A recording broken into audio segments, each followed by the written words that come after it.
লালকেল্লার সামনে বিস্ফোরণের আগে দিল্লির ওয়াজিরপুরে গিয়েছিল জঙ্গি ডাক্তার। বিস্ফোরণের আগে কেন ওয়াজিরপুরে এই জঙ্গি ডাক্তার? দিল্লির ওয়াজিরপুরে এনআইএ ও পুলিশ অভিযান চালায়।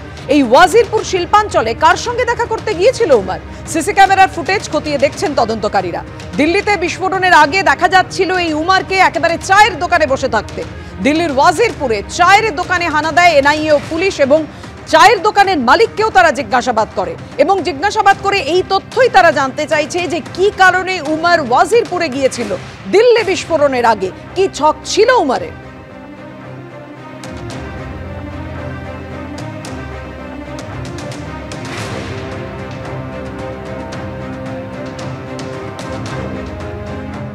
আর এই ডক্টর মডিউল নিয়ে চাঞ্চল্যকর তথ্য সামনে এসেছে। দিল্লি বিস্ফোরণ কাণ্ডের মূল চাই লুকিয়ে রয়েছে আফগানিস্তানে। চিকিৎসক মুজফফর রাথর ডক্টর মডিউলের মাথা বলে খবর। ভারতে বিস্ফোরণ ঘটানোর আগেই সম্ভবত আফগানিস্তানে গা ঢাকা দিয়েছে মুজফফর রাথর। গত 22শে আগস্ট দুবাই হয়ে আফগানিস্তানে চলে যায় মুজফফর। খবর সূত্রে আফগানিস্তানের হেলমন্দ বা কুনার প্রদেশে গা ঢাকা দিতে পারে মুজফফর, সন্দেহ গোয়েন্দাদের।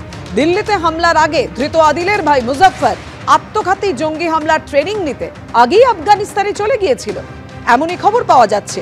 জৈশ কমান্ডার মাসুদ আজহারের ভাইয়ের নির্দেশেই আফগানিস্তানে যায় মুজফফর। বিস্ফোরণ কাণ্ডের সঙ্গে জড়িত 3 পাক হ্যান্ডলারও, খবর সূত্রে।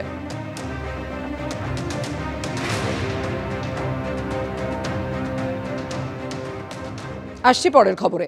দক্ষিণ আফ্রিকার বিরুদ্ধে টেস্টের দ্বিতীয় দিনে ভারতীয় শিবিরে ধাক্কা। ব্যাটিংয়ের সময় ভারতীয় অধিনায়ক শুভমান গিলের ঘাড়ে চোট। অ্যাম্বুলেন্সে ইডেন ছাড়তে হলো ভারতীয় দলের ক্যাপ্টেনকে। ব্যথা না কমায় উডল্যান্ডস হাসপাতালে ভর্তি করা হয়েছে শুভমান গিলকে।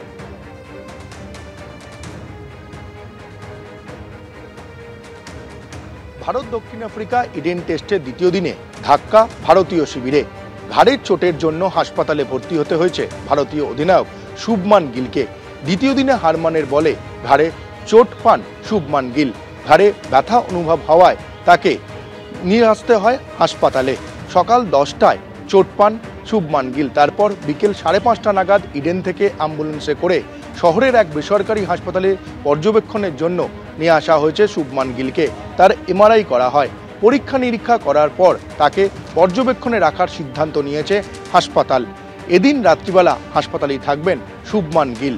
হাসপাতালে তার সঙ্গে রয়েছেন তার বাবা এবং তার ভাই। 6 সদস্যের মেডিকেল বোর্ড গঠন করা হয়েছে। ঘাড়ে মারাত্মক ব্যথা রয়েছে শুভমান গিলের। হাসপাতাল সূত্র মারফত যেটা জানা যাচ্ছে যে তিনি ঘাড় ঘোরাতে পারছেন না। ফলে এই চলতি টেস্টে ইডেনের যে টেস্ট চলছে দক্ষিণ আফ্রিকার বিরুদ্ধে, সেখানে খেলার সম্ভাবনা প্রায় নেই বললেই চলে শুভমান গিলের। ফলে ভারত অধিনায়কের এই টেস্টে না থাকায় ভারতীয় দলে এটা একটা ধাক্কা, এটা বলাই যায়। ক্যামেরায় সন্দীপ পালের সঙ্গে সৌমিত্র রায়, এবিপি আনন্দ, কলকাতা।